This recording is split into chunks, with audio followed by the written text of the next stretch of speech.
Il y a des choses que nous cherchons à comprendre et d'autres qui, simplement, nous résistent. Il arrive que les yeux parcourent les lignes d'une page, que les mots s'enchaînent, que les phrases se succèdent, et pourtant quelque chose manque. Le sens ne vient pas complètement, pas vraiment. Ce n'est pas un échec, ce n'est pas un oubli, ce n'est pas une faute d'attention. C'est juste que parfois, la compréhension se dérobe, discrètement, silencieusement, sans qu'on sache exactement pourquoi. Et pourtant, la lecture continue. Les yeux avancent, les phrases défilent, quelque chose circule, comme une rivière qui coule même quand on ne voit pas le fond, comme un vent qui souffle même quand on ne sent pas sa direction. Il y a une étrangeté dans cette expérience. Lire sans vraiment saisir, absorber sans vraiment retenir, traverser un texte comme on traverse un brouillard, et découvrir qu'au bout du chemin, malgré tout, quelque chose demeure.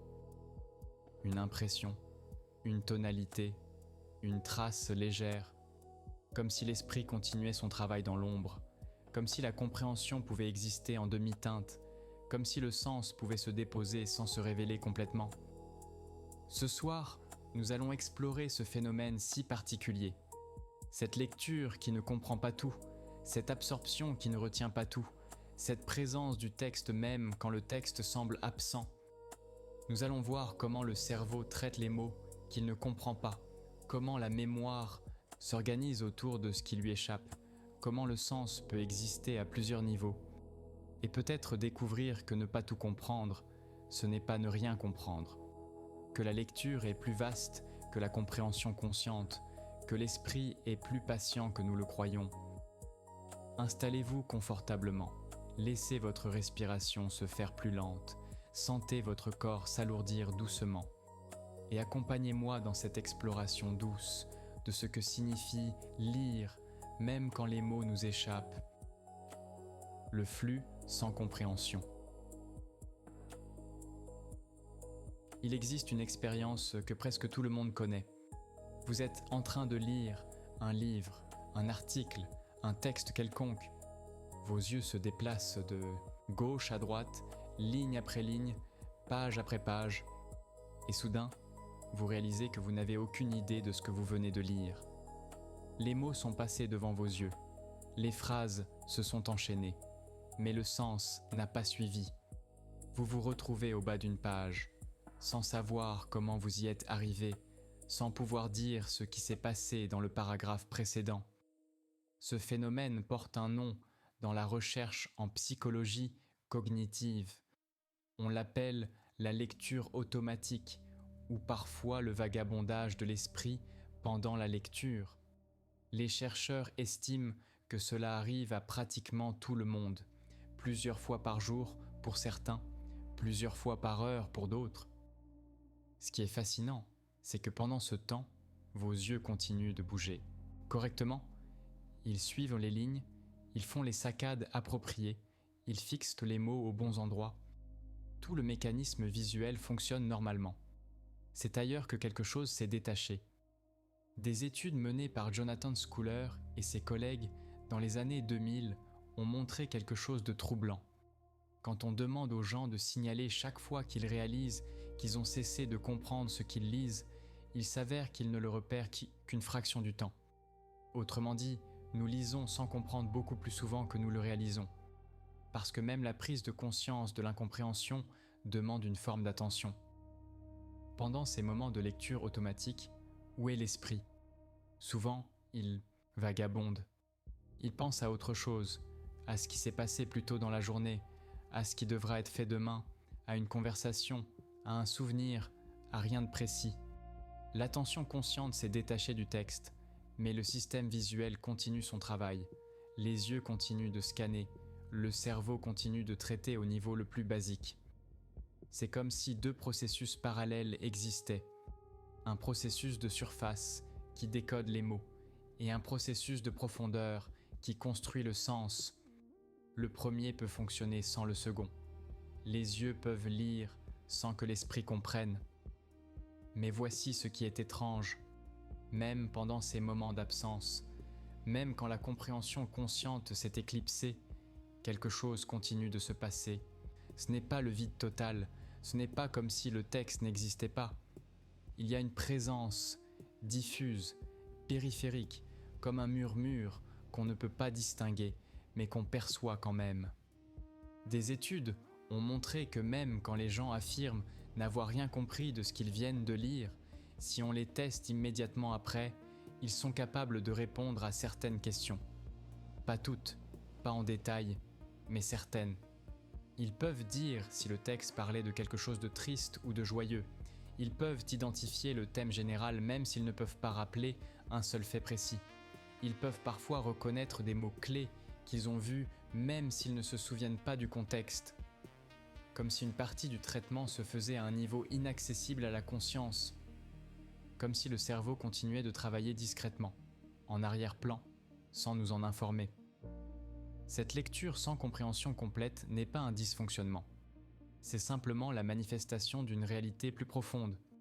La lecture est un processus complexe, composé de multiples étapes, qui peuvent se dissocier. Et la compréhension consciente, claire, articulée, n'est que la pointe visible d'un travail bien plus vaste. Sous la surface, d'autres formes de traitement continuent, plus silencieuses, plus diffuses, mais réelles. Les niveaux invisibles du sens. Pour comprendre comment nous pouvons lire sans comprendre, il faut d'abord reconnaître que la compréhension n'est pas une chose unique. Ce n'est pas un interrupteur qui serait allumé ou éteint.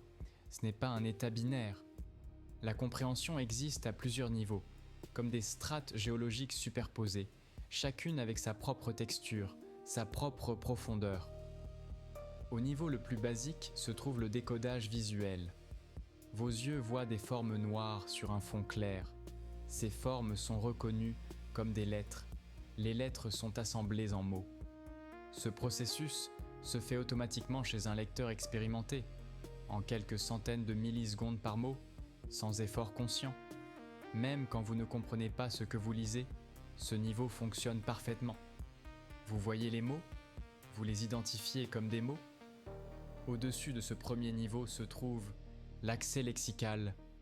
Chaque mot que vous reconnaissez active une entrée dans votre lexique mental, ce dictionnaire interne que vous avez construit au fil des années. Le mot déclenche son sens, ou plutôt ses sens, car la plupart des mots ont plusieurs significations. Ce processus aussi est largement automatique. Vous ne pouvez pas voir le mot « chat » sans que l'idée de chat ne s'active dans votre esprit, même si vous essayez de l'ignorer, même si ce n'est pas pertinent dans le contexte. Des expériences classiques en psychologie cognitive le démontrent. Si on vous montre le mot « médecin » puis rapidement le mot « infirmière », vous reconnaissez « infirmière » plus vite que si le mot précédent était sans rapport. C'est ce qu'on appelle l'amorçage sémantique. Le premier mot active un réseau d'associations et facilite le traitement des mots reliés. Cela se produit même si vous ne prêtez pas attention consciemment, même si vous lisez mécaniquement, même si vous pensez à autre chose. Au-dessus encore se trouve l'analyse syntaxique. Votre cerveau identifie la structure grammaticale de la phrase, qui fait quoi, à qui, quel mot modifie quel autre mot. Cette analyse peut elle aussi se faire partiellement sans compréhension consciente. Vous pouvez avoir une vague impression que la phrase était complexe, qu'elle contenait plusieurs propositions, sans pouvoir dire exactement ce qu'elle signifiait. Et puis, au sommet de cette pyramide, se trouve la compréhension sémantique profonde, l'intégration du sens des mots dans une représentation cohérente, la construction d'un modèle mental de ce dont parle le texte, la connexion avec vos connaissances antérieures, c'est ce niveau qui peut faire défaut. C'est là que la compréhension peut s'effondrer, même si tous les niveaux inférieurs continuent de fonctionner. Imaginons que vous lisiez un texte technique dans un domaine que vous ne connaissez pas. Un article sur la mécanique quantique, si vous êtes poète, un traité de philosophie allemande, si vous êtes ingénieur, un manuel de médecine, si vous êtes musicien. Vous pouvez lire les mots, vous pouvez même comprendre les mots individuellement, vous pouvez suivre la grammaire, mais le sens global vous échappe. parce qu'il vous manque le cadre conceptuel, les connaissances de fond, le réseau d'associations nécessaires pour que tout s'emboîte. Dans ce cas, les niveaux inférieurs fonctionnent, mais ils produisent une compréhension superficielle, incomplète, fragmentaire. Vous avez l'impression de lire, et vous lisez effectivement, mais le texte ne devient pas sens, il reste surface. Il y a quelque chose de troublant dans cette dissociation. Elle révèle que le sens n'est pas contenu dans les mots. Les mots ne sont que des indices, des pointeurs, des invitations à construire quelque chose dans votre esprit. Mais si votre esprit n'a pas les matériaux nécessaires, si le contexte mental approprié n'est pas activé, alors les mots restent des coquilles vides. Vous les voyez, vous les reconnaissez, mais ils ne résonnent pas. Et pourtant, même dans ces moments, même quand la compréhension profonde échoue, les niveaux inférieurs continuent leur travail silencieux. Ils accumulent quelque chose. Pas de la compréhension au sens plein, mais des traces, des impressions, des activations partielles, comme des pierres déposées une à une, qui ne forment pas encore un édifice, mais qui sont là, prêtes à être assemblées plus tard. La mémoire de ce qui n'a pas été compris. Voici une expérience étrange. Vous avez lu un texte sans vraiment le comprendre, les mots sont passés devant vos yeux, vous avez tourné les pages, mais rien ne s'est vraiment déposé. Du moins, c'est ce que vous croyez. Puis, des jours plus tard, ou des semaines plus tard, quelque chose se produit. Vous lisez un autre texte, vous avez une conversation, vous voyez quelque chose, et soudain, une connexion se fait. Une idée du texte que vous n'aviez pas compris, qui semblait vous avoir complètement échappé, resurface, pas nécessairement sous forme de souvenirs clairs, pas nécessairement avec des mots précis, mais comme une impression, une tonalité, une intuition. Comme si ce que vous n'aviez pas compris consciemment avait quand même été enregistré quelque part, dans une mémoire plus profonde, plus silencieuse. Les neuroscientifiques appellent cela la mémoire implicite. C'est la mémoire de ce que nous ne savons pas que nous savons. Elle s'oppose à la mémoire explicite, celle dont nous sommes conscients, celle que nous pouvons volontairement rappeler. La mémoire implicite se forme sans attention consciente. Elle se manifeste sans que nous la reconnaissions. Elle influence nos pensées et nos comportements de manière invisible. Des expériences classiques le démontrent. On présente aux gens une liste de mots, rapidement, sans leur demander de les mémoriser, parfois même sans qu'ils se rendent compte qu'il s'agit d'une tâche de mémoire. Plus tard, on leur donne une tâche apparemment différente. On leur montre des débuts de mots, des fragments, et on leur demande de les compléter avec le premier mot qui leur vient à l'esprit. Les résultats sont frappants. Les gens complètent ces fragments avec les mots qu'ils ont vus plus tôt, beaucoup plus souvent que le hasard ne le prédirait, même quand ils jurent ne pas se souvenir de ces mots, même quand ils ne reconnaissent pas les avoir vus. Quelque chose dans leur cerveau a enregistré ces mots, les a stockés, les a rendus plus accessibles, sans qu'ils en aient conscience. Ce phénomène s'applique aussi à la lecture. Quand vous lisez un texte sans le comprendre pleinement, quand votre esprit vagabonde, quand l'attention consciente est ailleurs, une partie de ce texte s'inscrit quand même dans votre mémoire implicite, pas comme des phrases complètes, pas comme des idées articulées, mais comme des traces, des mots isolés, des associations, des impressions tonales. Ces traces peuvent être réactivées plus tard, quand vous rencontrez un contexte similaire, quand un indice déclenche la bonne connexion. Et soudain, quelque chose que vous pensiez ne pas avoir compris se révèle avoir laissé une empreinte. Il y a des études fascinantes sur ce qu'on appelle l'apprentissage incident, l'idée que nous apprenons des choses sans intention d'apprendre, sans effort conscient, simplement par exposition répétée. Les enfants qui apprennent leur langue maternelle le font ainsi. Ils ne mémorisent pas consciemment les règles de grammaire, ils ne décident pas d'apprendre tel ou tel mot, ils sont simplement exposés au langage, encore et encore, et progressivement, sans qu'ils comprennent comment, Les structures se déposent dans leur esprit, les patterns émergent, le sens se construit. Quelque chose de similaire peut se produire avec la lecture. Même quand vous ne comprenez pas un texte la première fois, même quand il vous semble opaque, chaque exposition laisse une trace. Et si vous revenez au texte plus tard, ou si vous rencontrez des idées similaires ailleurs, ces traces s'accumulent, se renforcent, jusqu'à ce qu'un seuil soit franchi et que soudain, ce qui était incompréhensible devienne clair. Ce processus est lent. Il ne suit pas la logique de la compréhension instantanée. Il n'obéit pas à la volonté consciente. C'est un travail souterrain, patient, silencieux, comme une rivière qui creuse imperceptiblement la roche, comme des racines qui s'enfoncent lentement dans le sol. Et peut-être que c'est là une forme de sagesse.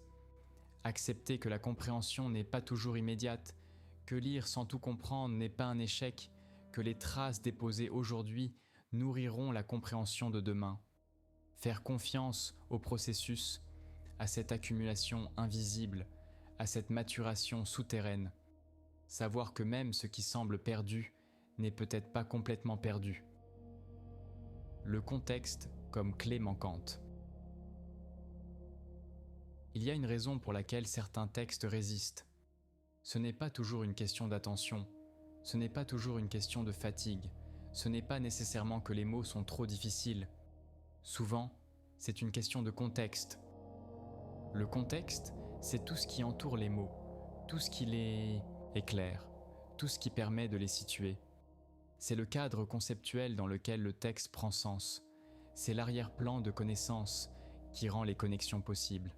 C'est l'ensemble des associations mentales qui transforment des mots en idées.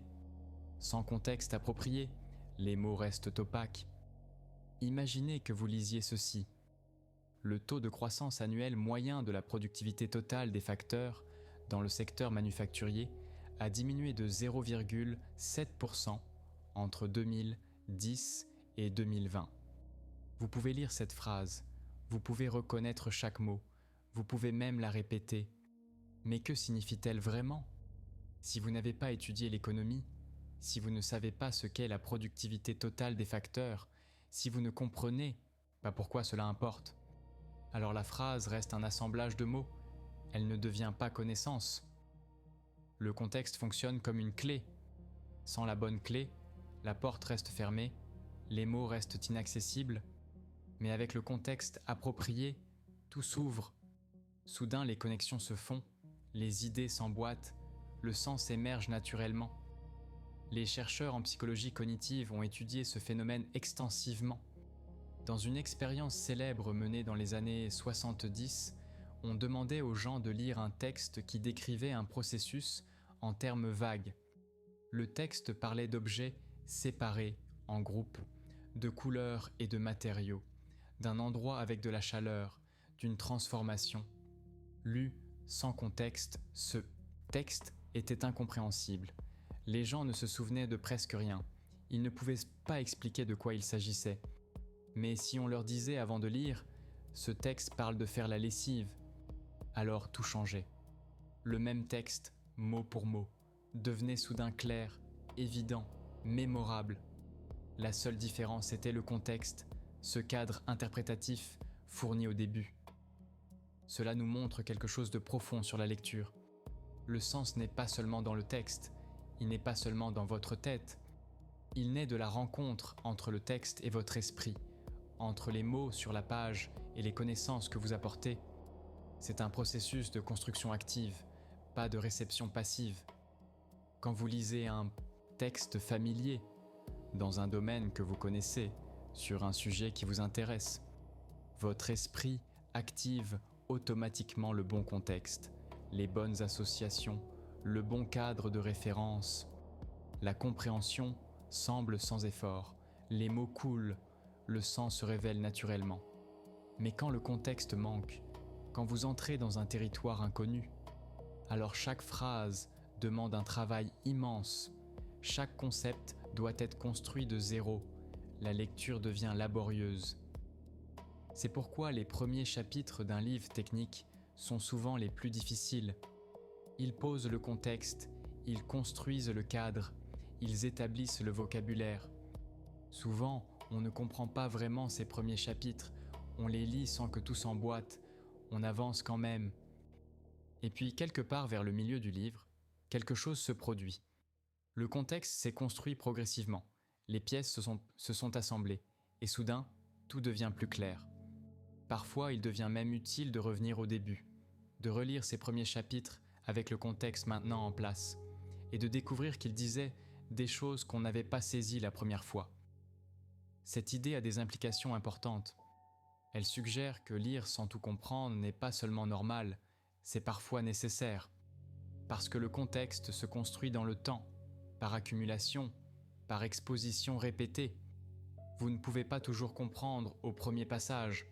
Parfois, vous devez accepter l'incompréhension temporaire, continuer d'avancer, faire confiance au fait que les pièces finiront par s'assembler.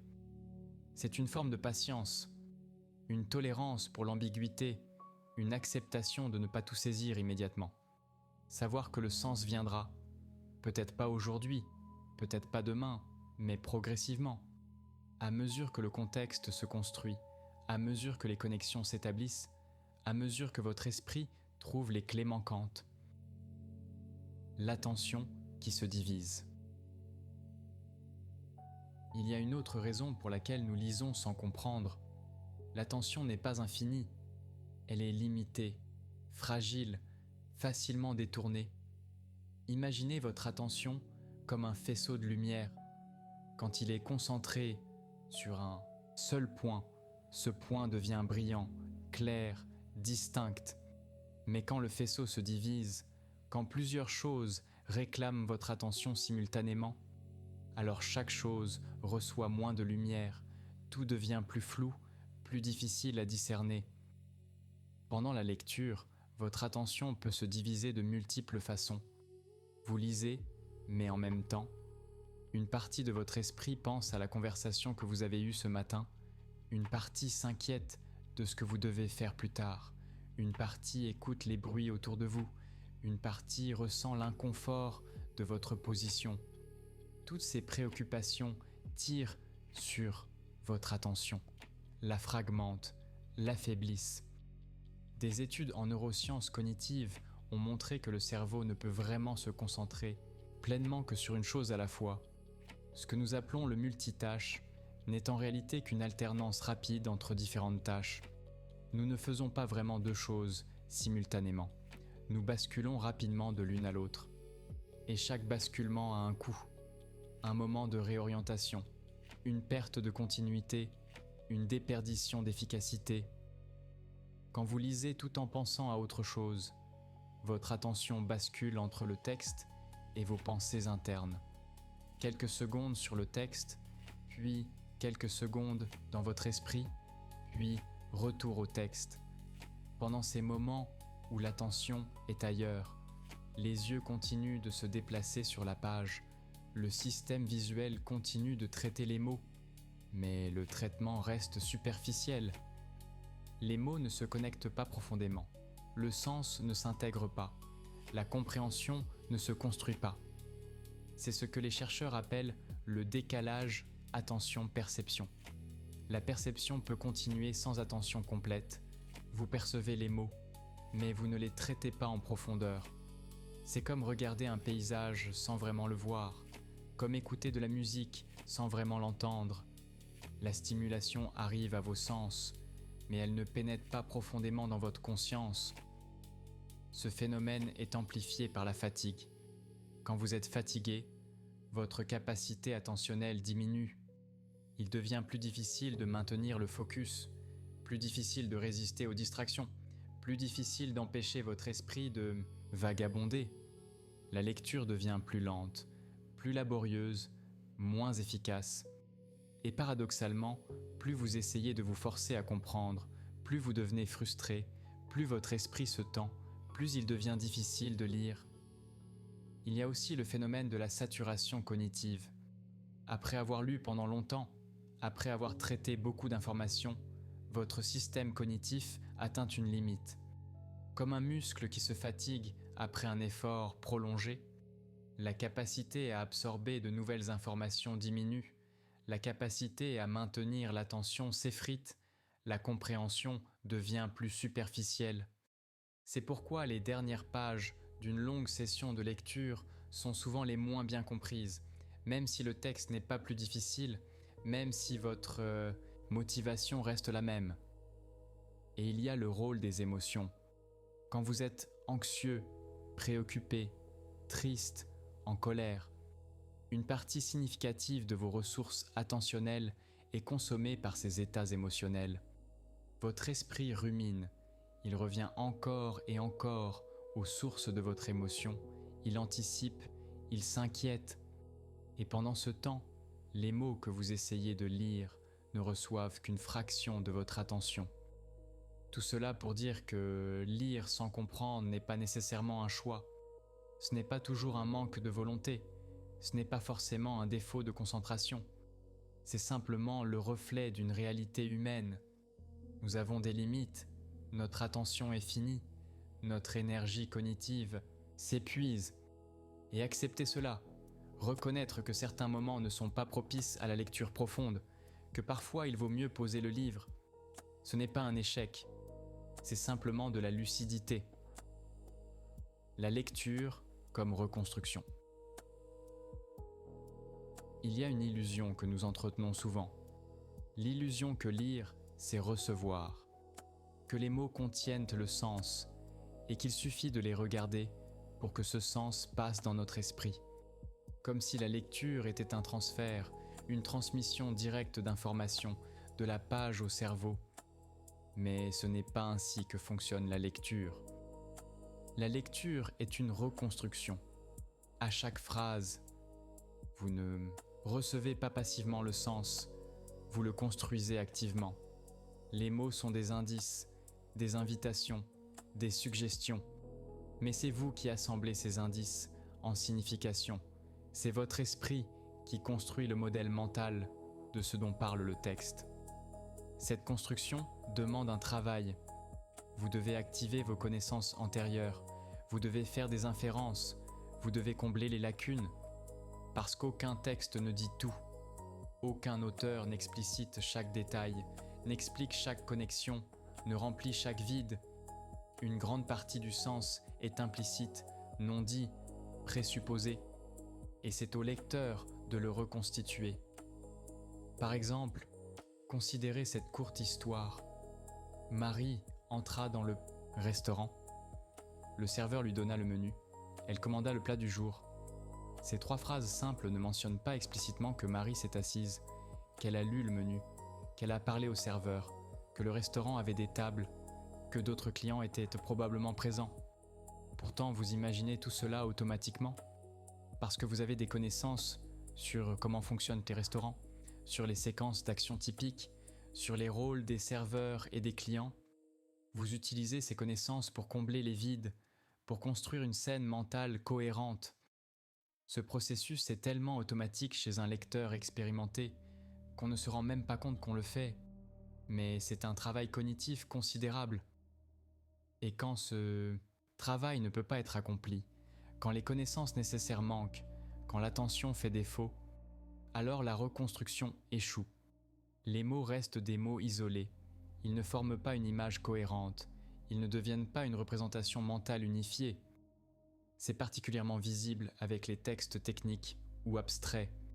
Un texte sur la philosophie kantienne, par exemple, peut utiliser des mots que vous connaissez, catégorie, intuition, synthèse. Mais dans le contexte kantien, ces mots ont des significations très spécifiques qui diffèrent de leurs usages quotidiens. Si vous ne connaissez pas ces significations techniques, si vous ne pouvez pas activer le cadre conceptuel approprié, alors même en reconnaissant tous les mots, vous ne pouvez pas reconstruire le sens que Kant tentait de transmettre. Il y a une asymétrie fondamentale entre l'auteur et le lecteur. L'auteur commence avec une idée, une compréhension, un modèle mental. Il essaie ensuite de le traduire en mots, de le linéariser, de le décomposer en phrases. Mais cette traduction est nécessairement incomplète, parce que les pensées sont riches, multidimensionnelles. tandis que les mots sont séquentiels, limités. Le lecteur, de son côté, reçoit ces mots et doit effectuer le processus inverse, reconstruire le modèle mental original, retrouver l'idée de départ. Mais cette reconstruction ne peut jamais être identique à l'original, parce que le lecteur utilise ses propres connaissances, ses propres expériences, son propre contexte. C'est pourquoi deux lecteurs peuvent lire le même texte et en retirer des compréhensions différentes. Ce n'est pas nécessairement qu'un lecteur comprend mieux que l'autre, c'est que chacun reconstruit le sens à partir de son propre point de vue, avec ses propres outils conceptuels. Cette réalité peut être frustrante.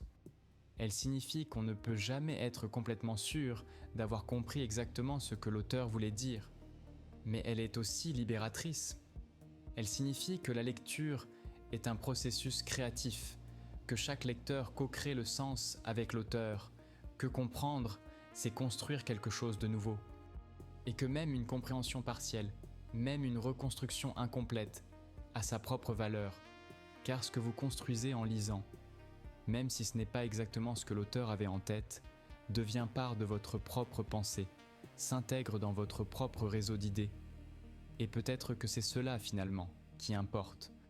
Non pas la fidélité parfaite à l'intention originale, mais la richesse de ce qui émerge dans votre esprit, la fertilité de la rencontre entre le texte et vous. L'acceptation du flux incomplet. Il y a une tension dans notre rapport à la compréhension. Nous voulons tout saisir, tout comprendre, ne rien laisser nous échapper. Comme si la compréhension partielle était une forme d'échec, comme si ne pas tout retenir était une faiblesse. Mais peut-être que cette exigence est irréaliste. Peut-être que la lecture, comme la vie elle-même, est fondamentalement incomplète. Pensez à une conversation. Vous parlez avec quelqu'un pendant 1 heure, vous échangez des idées, des histoires, des réflexions. Et à la fin, que retenez-vous ? Pas chaque mot, pas chaque détail, pas chaque nuance. Vous retenez l'essentiel, l'impression générale, quelques moments marquants. Le reste s'estompe, se fond dans une tonalité diffuse. Et c'est normal, c'est naturel, c'est ainsi que fonctionne la mémoire humaine. Avec la lecture, c'est pareil. Vous ne pouvez pas tout retenir, vous ne pouvez pas comprendre avec la même profondeur chaque phrase, vous ne pouvez pas maintenir une attention parfaite du début à la fin. Il y aura des moments de clarté et des moments d'opacité, des passages qui résonnent profondément et des passages qui glissent sans laisser de traces apparentes, des idées qui s'ancrent fermement et des idées qui restent floues. Accepter cela, c'est accepter une forme d'humilité. Reconnaître que nous ne sommes pas des machines parfaites de traitement d'informations, que notre compréhension est toujours subjective, partielle, située, et que c'est précisément cette imperfection qui nous rend humains. Il y a une beauté dans cette incomplétude. Elle nous permet de revenir aux textes, de les relire, d'y découvrir chaque fois quelque chose de nouveau. Si nous comprenions tout parfaitement du premier coup, si rien ne nous échappait, les textes seraient épuisés après une seule lecture. Ils n'auraient plus rien à offrir. Mais parce que notre compréhension est toujours partielle, parce que nous changeons avec le temps, parce que notre contexte évolue, un même texte peut nous parler différemment à différents moments de notre vie. Le livre que vous aviez lu à 20 ans et que vous ne compreniez pas vraiment, vous le reprenez à 40 ans et soudain, il résonne. Non pas parce que le livre a changé, mais parce que vous avez changé. Vous apportez maintenant un contexte différent, des expériences nouvelles, une maturité que vous n'aviez pas. Et ce qui était opaque devient transparent. Ce qui était abstrait devient concret. Ce qui était sans intérêt devient essentiel. Cette idée suggère une approche différente de la lecture. Plutôt que de chercher à tout comprendre immédiatement, plutôt que de vous frustrer quand le sens vous échappe, vous pourriez simplement continuer. Faire confiance au processus, savoir que certaines choses se déposeront, que d'autres attendront leur moment. Lire devient alors moins une conquête est plus une rencontre dont vous ne pouvez pas contrôler complètement les résultats, mais qui enrichira votre esprit de manière que vous ne pouvez pas toujours anticiper. Il y a aussi une dimension éthique à cette acceptation. Reconnaître que nous ne comprenons pas toujours parfaitement, c'est reconnaître les limites de notre perspective. C'est rester ouvert à d'autres interprétations, à d'autres façons de voir. C'est éviter la certitude excessive, l'arrogance de croire qu'on a saisi la vérité définitive. Parce que si même notre propre compréhension reste partielle, alors celle des autres a également sa légitimité, sa propre validité. Et finalement, cette acceptation de l'incompréhension, de la lecture imparfaite, du sens qui échappe, c'est peut-être une forme de sagesse. La sagesse de ne pas tout saisir, de laisser certaines choses demeurer mystérieuses, de faire confiance au temps et au processus, de savoir que ce que vous ne comprenez pas aujourd'hui peut s'éclairer demain, et que même ce qui reste incompris n'est pas nécessairement perdu, mais peut résider silencieusement, comme une graine attendant les conditions propices pour germer. Laissez maintenant ces pensées se déposer doucement. L'idée que lire sans tout comprendre n'est pas un échec, mais simplement une part de l'expérience humaine, que votre esprit travaille même quand vous ne le sentez pas, qu'il accumule des traces, des impressions, des possibilités de sens futurs, que la compréhension n'est pas instantanée, mais se construit dans le temps, patiemment, silencieusement. Et que cette imperfection, cette incomplétude est ce qui rend la lecture vivante. Si ce voyage vous a accompagné, si ces réflexions ont trouvé un écho, vous pouvez soutenir la chaîne en vous abonnant à Sommeil et Savoir. Maintenant, laissez votre esprit dériver, laissez les mots et les idées se fondre dans le repos. Dormez paisiblement, entouré par la certitude que même ce qui vous échappe continue son chemin discret dans les profondeurs de votre conscience, et que demain, ou un autre jour, quelque chose que vous ne compreniez pas pourra soudain s'éclairer. Bonne nuit.